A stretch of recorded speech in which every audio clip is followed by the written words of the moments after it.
काय ग अरे हो, हो, हो. काय साप अरे साप साप अरे हो येतो गड्ड्यात आहे. कुठे गेला अरे आत बसलाय घोणच आहे बघ.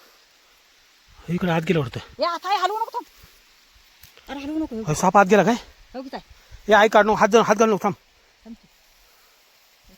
हात घाल नको काय चावाचं हा हो की हो कुठे गेला हो हो हो येत आहे कुठे हो की अरे हे काय थांब थांब थांब आत पळत जाते साप घावत नाही असं लवकर लक्षात ठेव थांब इथली वैरण काढायला सोडतो आता. वैरण काढ नको बाजूला ये.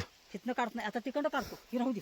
शिरवून ते बाजूला ये. त्याला माती मारून घालवू काय नको काय मारामारी करू नको माती किती जाते. ऑटोमॅटिक जाते शेतात असल्यामुळे सापाला काय मारू नका ये तू बाजूला आहे पहिला तू बाजूला आहे पहिला अरे ती पळत घोणच पळत नसती या. असून दे जाऊन दे मग पळ चौकात जाईल नुसता आवाज करत जम टाकते की जाऊ दे इथलं वैरण कशी काढू. वैरण राहून दे चल आता वैरण एवढी काढल्या मी घेऊन जातो की नाता लागून चल बारकी उठा हुडक हुडकायची हे काय चाललंय बघ. ते काय गेलं गणपती वाटते ते गणपती आहे ते कधी केडा बिडा असेल तिकडे जाऊ ना आता सोड हो की